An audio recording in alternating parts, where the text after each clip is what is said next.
Hello, and welcome to another episode of Who Knew in the Moment, the podcast. I'm your host, Phil Friedrich, and today I am honored to have Cody Law with me. Cody is a Bellator MMA fighter. He's currently undefeated. And something that stands out to me about his story is it's about dedication and passion. And when you're focused on something, opportunity presents itself and success comes. So, Cody, thanks so much for being on today. Thanks for having me, man. I'm excited to talk. You betcha. So at 12 years old, you get introduced to this sport of wrestling. So talk a little bit about being a youngster and getting the opportunity to start wrestling. Yeah, I did some practices in wrestling like through elementary school. Like I was in and out of the sport a little bit, and I wasn't going to do it going into junior high. I was going to play football. And I had one of my teachers who was the junior high coach, his name was Mr. Brannis, kind of like caught me in the hall one day and put his arm around me and gave me the old like, hey, you're going to wrestle. And I was too shy. I was a very more shy, reserved kid back then. So I had to do it. And I think about halfway or maybe 3/4 of the way through the season, I met a guy who ended up being my best friend, Benny Reger. He was really good at a tournament called Mount Conference. And I saw him whooping everybody, and he was like kind of super badass, It's a 7th grader. I was like, man, I want to be like this guy. And so I kind of followed exactly what he did. He was in a club called Young Guns, which ended up being my only wrestling club I ever was a part of. Joined Young Guns like that next week and fell in love with wrestling. And from there, I just was all in for the next however many years it would have been, maybe 11 years or 12 years after that. Yeah. So wrestling is a highly technical sport. And oftentimes some kids start at, 5, 6 years old, but talk a little bit about your intro to that. I mean, was it a humbling experience were you pretty good right off the bat, or talk a little bit about that? No, I was terrible. I was so bad. It was really hard. It was really hard for me to stick with it because I would lose so often. And in 7th grade, the competition is not too stiff, but even still, I was losing a lot. And in 8th grade, I was a little bit better, still in junior high. And then as a 9th grader, I went to varsity. So I was wrestling high school wrestling, and I'm just getting crushed. Losing record, didn't make it out of the district tournament. Everybody in PA get to wrestle in the district tournament. You don't have to qualify for it. But to move on, you have to place top 6. At my time, I think it was top 5. And I placed 6th, I think. So I was bad, but I was so obsessed. And I just wanted to be good so bad. I've seen so many guys who I wanted to be like, and I just worked my butt off like every summer, even during the wrestling seasons. Looking back now, I'm like, I can't believe I did this, but we would do the high school practice after school at 3:00, train for 2 hours, hop in the car, and my parents would drive me me and my brother to Young Guns right afterwards. We do another hour and a half, 2-hour practice at Young Guns, drive to McDonald's, get a sweet tea and a double cheeseburger, go home, go to bed, and get up and do it again the next day. Not every night, because Young Guns was a couple nights a week, but now if I would never do that now. That's crazy. Try to space them out a little bit. But I just want to be good so bad, and it worked. Absolutely. Now, you talked about having some people that you wanted to be like, and you started getting the opportunity to watch some UFC, and a legend, George St. Pierre, stuck out to you. So talk a little bit about what it was about him, or, the sport that really made you be like, I want to do that someday. It was a very similar situation. Just another kind of moment in my life where I wasn't who or where I wanted to be. I wasn't super popular. I wasn't whooping ass at anything or doing very great at anything. And I remember the significant moment was I was watching GSP walk out, I think for the Jake Shields fight, I think in Canada. And the crowd was just going nuts for him. And I remember thinking like, wow, I want to do that. Like, I want to be like George St. Pierre and have all these people going nuts for me. And as a kid, you could say you want to do anything, right? So as 14, I think it was easy to just say, yeah, I'm going to do that. But it really did end up staying with me. And I kind of say sometimes it's hard for me to relate to other people sometimes because I've always known what I wanted to do for as long as I can remember. It's been pretty simple path for me. Now, I want to highlight that, though, because I think there's a difference between saying, hey, I want to do this, and it sounds really good, and hey, I'm going to do this, and then I put the work in to get there. And when I hear you describe the practices, right? I did my high school one, then I went to another one. There is a different level of dedication that has clearly led to, the success that you've had. So talk a little bit about being, committed to it and then following through on what you said you're going to do to get to where you wanted to go. I don't really know where it comes from. It's just how I've always been. Yeah. There was never a moment where it was like, oh, I need to be this way. Maybe circumstances, just the way I grew up, the way I was maybe treated by my peers as a kid, it made me hungry to be something more. Yeah. And so once I have things, I get kind of obsessive about them and I'm all in. And that's something I'm proud of as an adult now, looking back on is just about everything I've ever told my mom I was going to accomplish, I've accomplished. There's a few exceptions, but and those still haunt me, but I'm trying to make up for them now. I love it. So you hinted at it as a freshman, we're not crushing it. And then by senior year, you end up getting the opportunity in the state tournament. So talk a little bit about senior year and the success that came there. Well, I think before the senior year is kind of important to talk about. Yeah. The sophomore year, then I went on, and it's funny. It's a good story to tell, I think, because in the practice room at Young Guns, I was wrestling a guy who I remembered he was ranked like 3rd in the country, and I was winning. I was beating him because I was very good in practice, but I didn't have like the mental to compete. Wasn't a great competitor. I would get very nervous. I was beating this guy in practice, and I remember like on the ride home thinking, I'm gonna be state champion this year for sure. How could I not be? I'm beating the number 3 ranked guy in the country, and I didn't make it. I didn't make it out of the regional tournament, and I was so heartbroken. One of the Young Guns coaches, John Stripmatter, told me, you need to wrestle 100 matches this offseason. Get 100 matches in, which is like 3.5 regular seasons. And I did it. I wrestled 100 matches from the time like that season ended to the next season. And that next year, I went from not making it to states to being in the finals. Wow. And I got upset in the finals by a guy that I beat the week before. Just another case of not being able to perform when the lights were on. I kind of froze up. But then, like you said, luckily the next year had the perfect season, undefeated, won states, and thank God, I would still be hurt from that one if I didn't. Now, so I want to highlight 2 things from that. One being, with that 100 matches, was it more of the physical that you learned that helped you grow, or was it more of the mental that it took to prep and get through 100? Talk a little bit about that. Yeah, there's no doubt you get better at wrestling by wrestling more. Right. But for me, I needed to compete more. I needed more experience of competing. Not every single one of those matches was important, but they led me to a tournament called Fargo, which is the nationals for freestyle and Greco. And it's the biggest stage. I mean, it's huge. It's this crazy, crazy place. And I placed there in both divisions and freestyle and Greco. And that made a huge difference for me because I had gone under the lights and I did well. And now I felt like, okay, I can compete a little bit better. And it made a big jump. Still didn't fix the problem, but it made it a little bit better. So that was important. Yeah. And then the second thing is, having that chip on your shoulder, right? I think there is a lot of value in having something that's constantly motivating you. And I would assume losing in a state championship, there's probably not a lot of things in life that are more motivating than being that close and then being like, how did this slip away? So talk a little bit about what it was like, I guess, going from junior year into senior year and the level of commitment that changed there. Honestly, there wasn't really a change in commitment because I felt like committed 100%. In high school, I was like a psychopath. I didn't drink alcohol. I didn't eat. Well, I ate bad food, but I didn't really realize what bad food was. Yeah. But I thought I was eating pretty healthy. I trained like religiously. I didn't go to parties or hang out with people after school. It was just 100% committed. So the only thing that really changed was I was a senior and I felt like, okay, I've been there. Like I'm supposed to win. I felt like I was supposed to win. Yeah. And it made sense in my head. And I was better. I'm getting better. I'm training every day. So a combination of the two. Absolutely.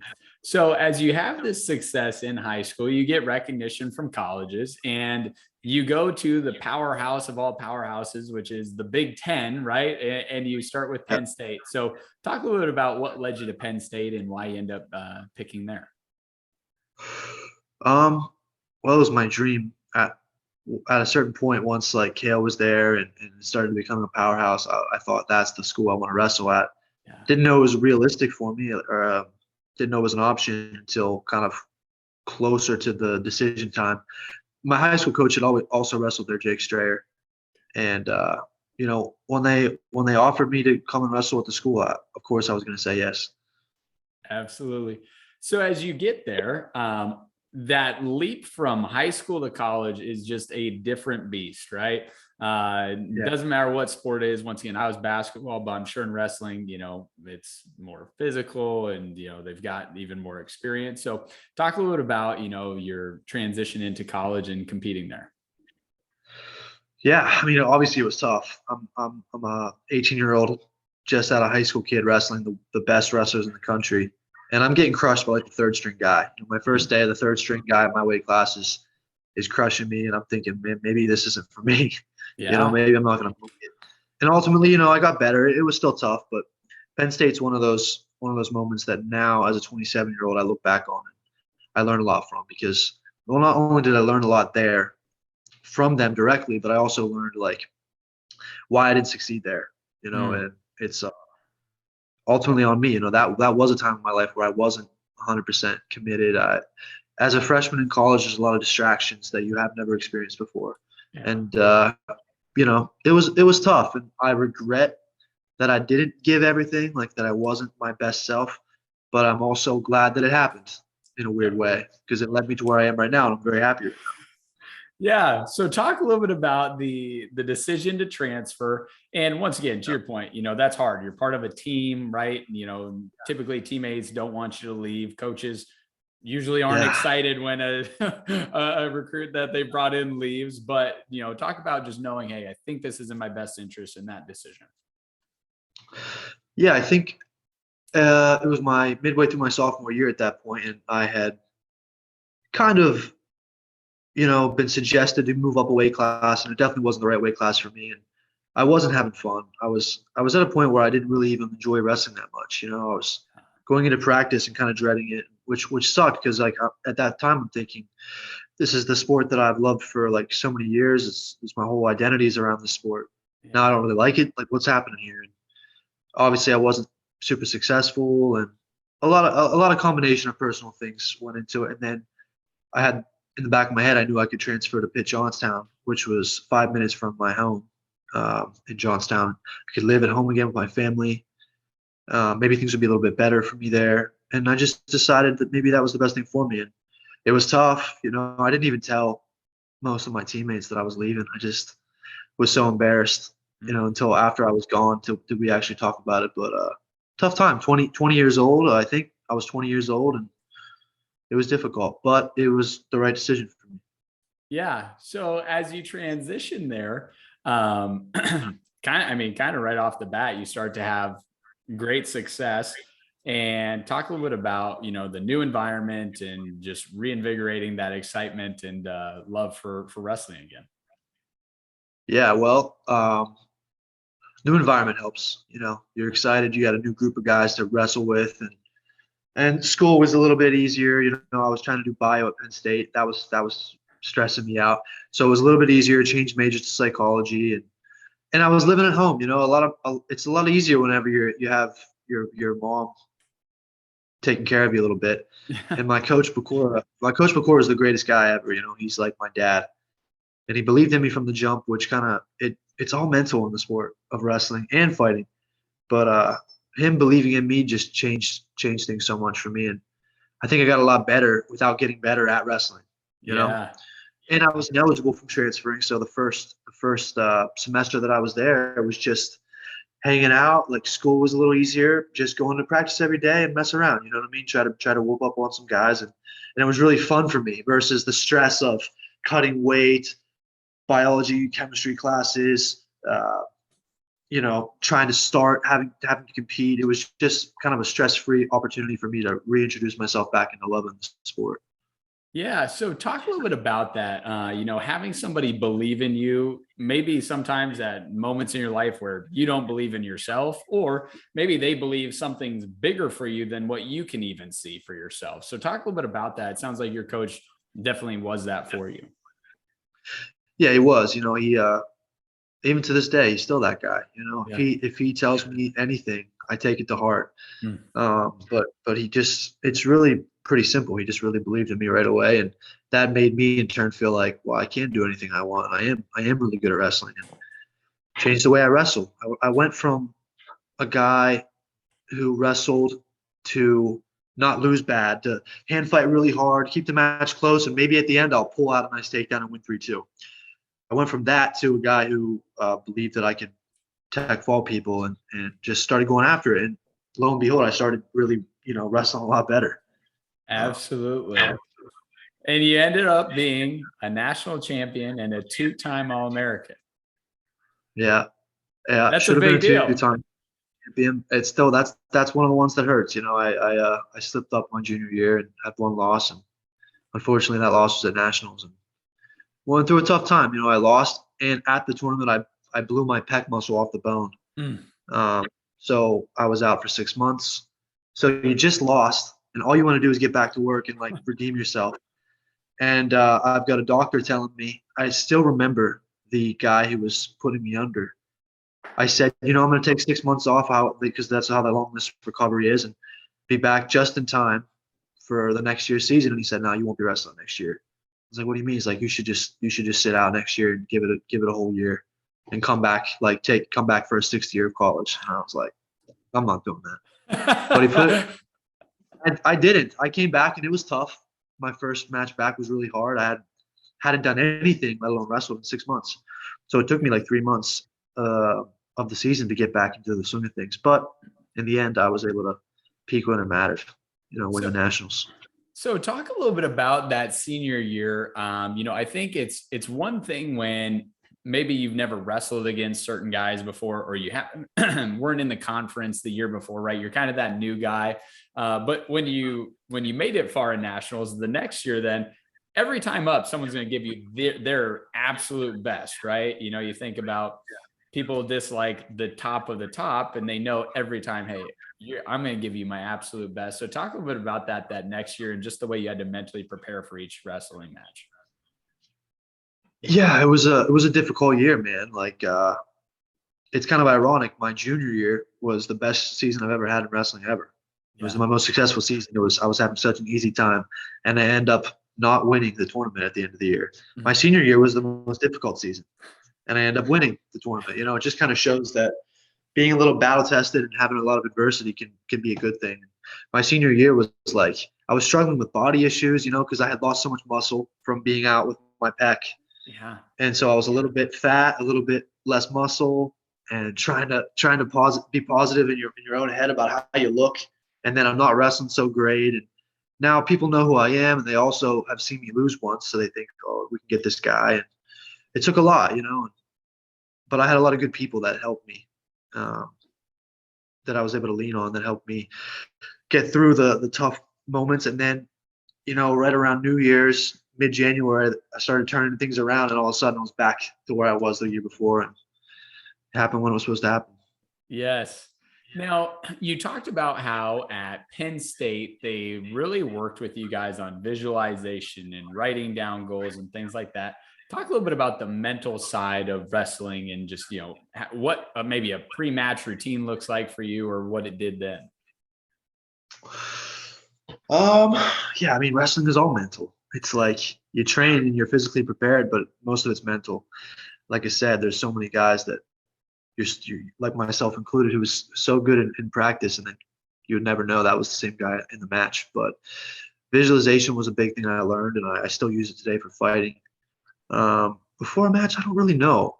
I was more focused on having my body warmed up before a match. Yeah. But before nationals, the national finals, my senior year, I remember that was a mental one more than anything, because very last chance, last match of my career. This is it. If you lose here, you're losing your last match ever, and you're never a national champion.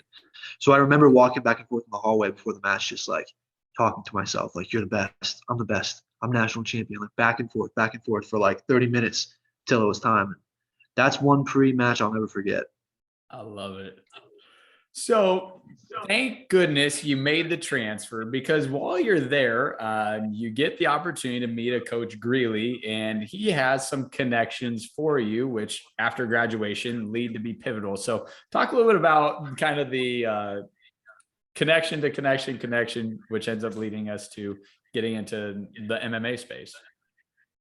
Yeah. Well, so Isaac was a Pitt Johnstown alumni. He got second and third at nationals. He's an animal still to this day. Like, I'm nervous before I go with him. My size, killer wrestler, doesn't get tired. He's like 40 something and he's just crushing young guys. Black belt in jiu-jitsu. And so I started training MMA with him right away. Like the week that I won nationals, that next week I was in there training with him when we started the journey of MMA. And he introduced me to my future boxing coach, Matt Layshock, my future kickboxing coach, Philip Amaris. We trained together for about a year and a half, 2018 to, well, maybe 2 years, 2018 to 2020. And in that time period, Isaac had a connection that led me to get signed by my management company. And then those guys, they represent George Masvidal. During the summer of 2020 or the late spring when quarantine was happening, they called me up and asked me if I want to come to American Top Team and help Masvidal get ready for his fight against Usman. Of course, I was on a plane the next day. Yeah.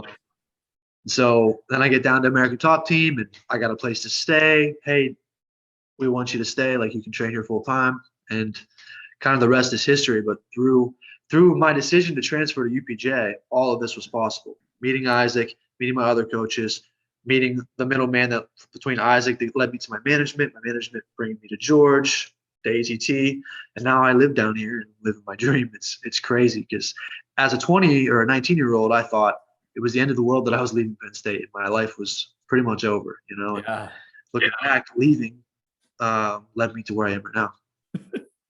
Oh, I love it. I absolutely love it. Crazy. It is. It is. So talk a little bit about, getting into the practicing with somebody in the MMA space. I mean, there's obviously a lot you can learn, but it's also probably a pretty tough job.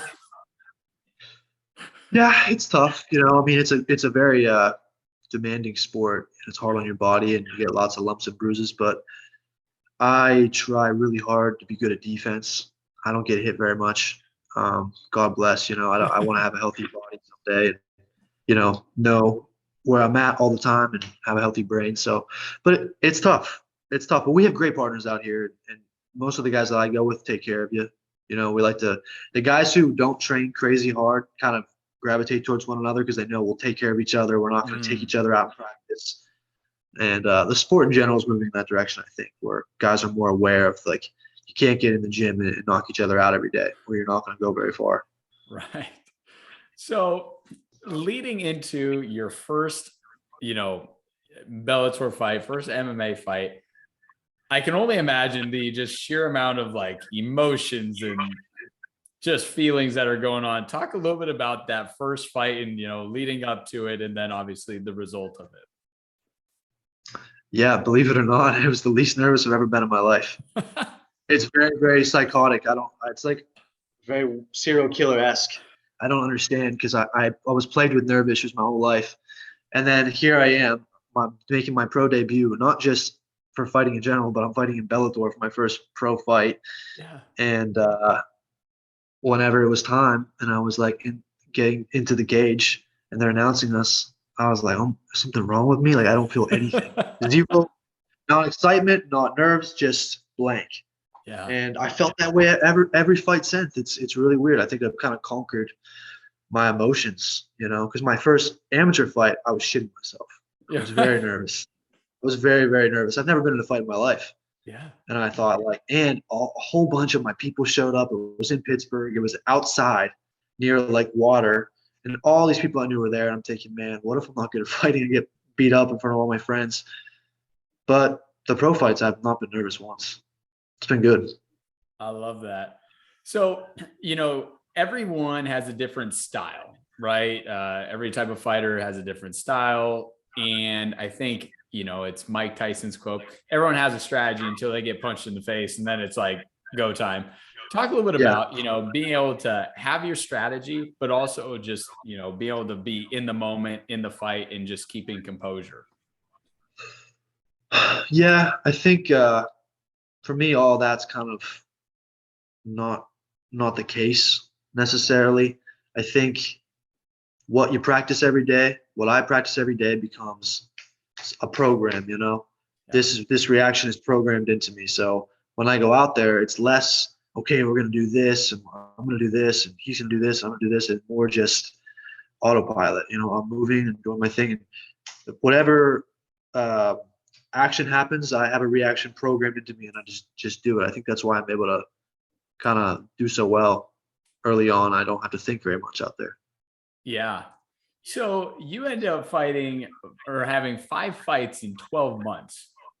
A person can do the math on that. Even if they're not great at math, they can do the math and say, that's a pretty quick turnaround time. So talk a little bit about, from a physical and a mental standpoint, what that looks like to prep for a fight, accomplish the fight, and then transition into the next one.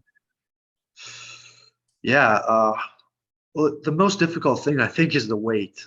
I don't cut a large amount of weight, but it's still not easy. I'm not a huge 145 pounder, or at least like numbers wise. I'm not super heavy, but it's still hard. And the big turnaround, the best turnaround I had was the October 29th was my debut, and I fought again December 10th. And so I've never made 145.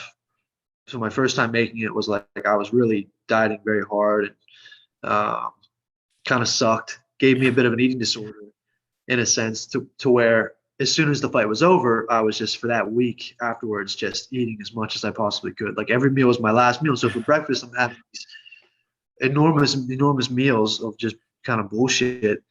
And then they called me and said, like, hey, we'll give you another fight at December 10th. And I'm like, oh, all right, like I gotta get back to the gym right now. Stop doing this, so those 2 back to back were a little tough, but that's what helped me get so many fights in 12 months.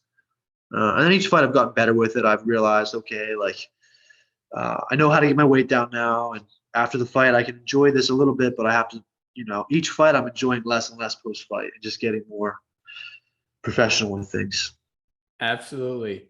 So as you transition into the most recent fight, it got some notoriety for some of the visualization and, writing down that happened beforehand. So talk a little bit about the couple of days leading up to the fight and then the fight. Yeah, that one got a lot of attention, right? Because of the whole minute 17 thing, but it doesn't stand out so much to me because I do it every fight.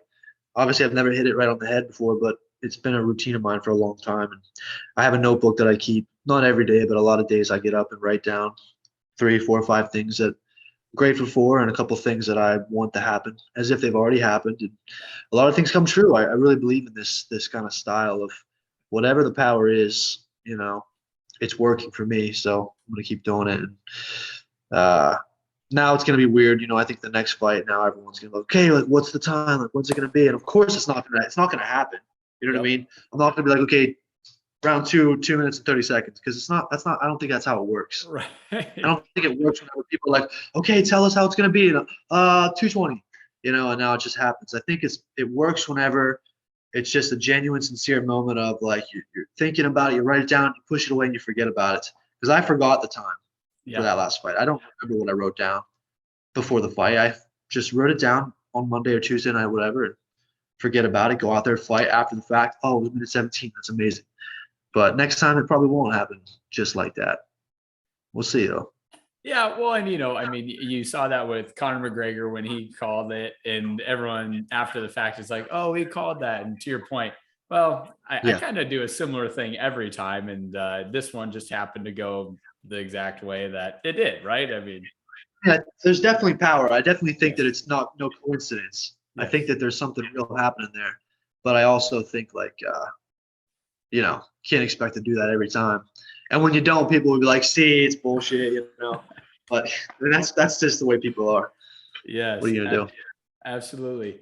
So you're at 6-0 right now in your career inside of Bellator. Talk a little bit about, what the future looks like for you and what you're hoping to accomplish, throughout the next kind of year or two. Yeah, I'm hoping to fight again this summer, maybe the end of June, early July. And I don't know if this will be a 3 or a 4 fight year. Maybe it's possible to fight if I have a quick finish and they say you want to fight again in a couple months.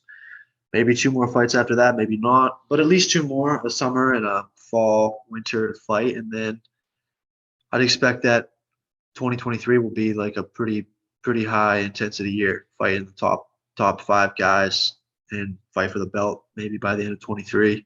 That's just kind of the random the layout that I have for myself when I lay in bed. I kind of map it out for myself, and that's where I see it as end of 2023 champion.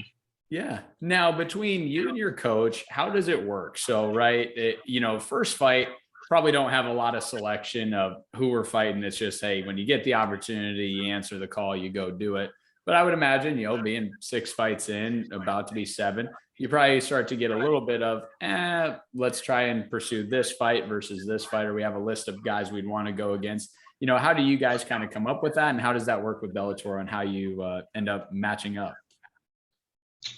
We don't really come up with anything right now. Bellator sends us a name or two, and I say, "Hey, Mike, what do you think? Yes or no?" Mike says yes. We say yes, and we fight. That's the plan for right now, at least. Maybe things will change, but right now it's been working out. So probably keep it like that. Yes. So training wise, knowing, hey, we're May now, hopefully fighting in June or July. How does that start to change for you, what you're doing now versus what you were doing, 3 weeks ago in training? Yeah. I've been doing a little bit more lifting, a little more low intensity stuff. Yeah. As I get closer, I'll cut back on the lifting just because I'll be training so hard. It's kind of hard to get in there and squat, split jerk, and power clean. You don't have a lot of energy. And a little more sparring. I'm not really sparring right now, but I guess maybe soon here I'll start sparring. But nothing really changes. I'm kind of just always training. It's maybe we're a little more focused on one thing or another, but I've never ever felt like, okay, like first official day of camp, here we go. It's just I'm training, Absolutely. That's it. I love it. So as you've been able to, be in the professional setting and grow, you've been able to gather some partnerships and sponsorships. And for you, you've had a passion for doing that with companies from the home state. So talk a little bit about some of the partnerships you had and how they've come to be. Yeah. Well, I have more than I can name for people that support me per fight. I'm so lucky. And the majority, if not all of them, are all from Pennsylvania, which is pretty cool. I'm pretty proud of that. Yeah. But I have some partnerships. I'm partnered. My first one was Axe and Sledge. They're the first company that kind of reached out and have been supporting me long term. And I think that's a partnership for life. These guys are amazing. They do so much more than just give me supplements and sponsor me. They take good care of me, and there's a lot of behind the scenes stuff they do for me. And since then, I partnered with a company called Angry Duck. It's a whole food sauce company. They're really good people, and they're just starting out. So that's been fun, and it's nice to get sauce that is like diet approved. Yeah. It actually tastes good too. It tastes really good. It's a wing sauce, but I put it on my eggs. I don't know. It tastes good on eggs, but and I don't really eat wings too much. And then I got a really good one that I really like. It's Trouble Whiskey. It's a spirits store. They're branching out, a spirits company, but the guy's actually from out here in Florida, and I've developed a good relationship with him as well. And I have a couple more too. Like each of them, though, all of my sponsorships, I'm really proud that like I have a good relationship with everybody. There are people that I actually enjoy working with outside of the business of being sponsored. We can actually just talk and hang out, get dinner, and they're good guys, good people through and through, which is really nice. I'm learning that as I move forward in my career, I'm being a little more selective. If somebody, for example, stands me up maybe or does something where I'm like, this is a red flag, just from right away, I'm just gonna pass on this because I want to have good relationships with these people. Absolutely. No, I love it. So Cody, any other pivotal moments that you'd like to highlight in your story or things that have led you to where you're at? I think it's just been a steady chipper, for years and years and years of people telling me, be realistic, you really probably can't do that. Someone close to me when I was young used to tell me, I would say I want to be state champion. And he would say, come on, like, let's be realistic. It would just be nice if you could place. Wow. And I never forget those kind of things, or the doctor telling me you're not going to be wrestling this Yeah. year. I never forget that stuff because whenever I accomplish those things, then it's just like, yeah, it's a little bit sweeter. And I've had a steady supply of that for most of my life up until recently. So now I have to find new ways to motivate myself. Because now I think I've done enough where people stop telling me stupid stuff like that. But I'm still motivated. It's Yeah. all good. Well, so let's highlight that, right? We're talking about it in regards to a sport, but there's plenty of people that are hearing it in all different facets of their life, right? Hey, maybe you're not good enough for that type of a spouse. Maybe you're not good enough to accomplish this in business. What would you give as advice to somebody to overcome what they're hearing and believe in themselves and what's possible? I think today, probably for all time, like since humans were around, I think we have a lot of people who suffer from resentment and Mhm. bitterness. They're resentful of the mistakes they made or the shots they didn't take Yeah. their life right now. And so when they see somebody who's putting themselves out there and aiming high, it makes them feel, I think, maybe a little insecure or bitter or more resentful. And so they want to tell you, no, no, no, stay down here with me. Yeah. Let's be average together. And there's just so many examples now. We have social media, we have the internet. You can just get on anything, and you see so many examples of people overachieving or overperforming and having a spouse, right, that's way out of their league. Which what is that? Right. It's just a phrase. It's not real. No one's out of anyone's league. It's how could you possibly look at two people and say one person's out of their league without really knowing them? Or whatever goal you have, if you want to start a business, you want to be a millionaire, Yeah. why not? Why can't anybody do anything? It's just you can't let resentful people bring you down. Absolutely. Now, I also think something that can be difficult for people is as they start gaining success in their life, you always have, or you'll have those people that truly are there for you and they want the best for you. And there's other Yeah, people that maybe they were good for a period or a time in your life, but as you've leveled up, they have not and can almost drag you down. In yeah. your life, not that you have to name names, but how have you continued to cultivate your circle and make sure that, hey, the people that I allow to be closest to me really have Cody's best interests at heart?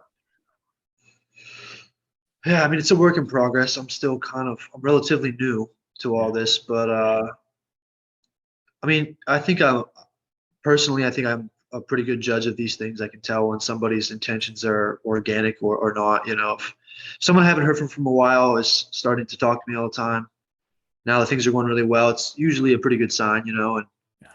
But I think that kind of stuff just happens organically.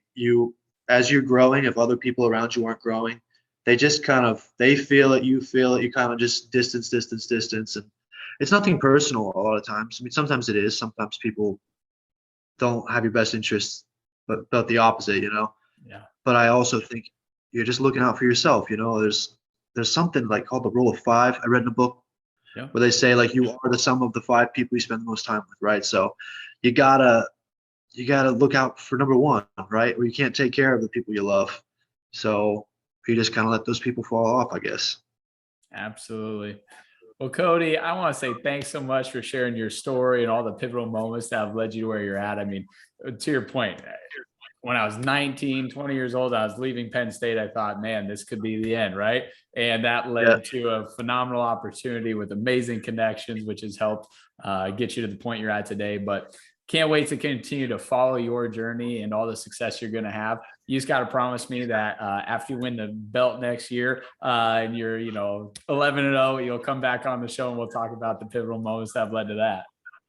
11-0 is actually what I think I'll be when I win it. So I'll have to do it now that you said that. I love it. I'm champ. I love it, my man. Well, hey, thanks again so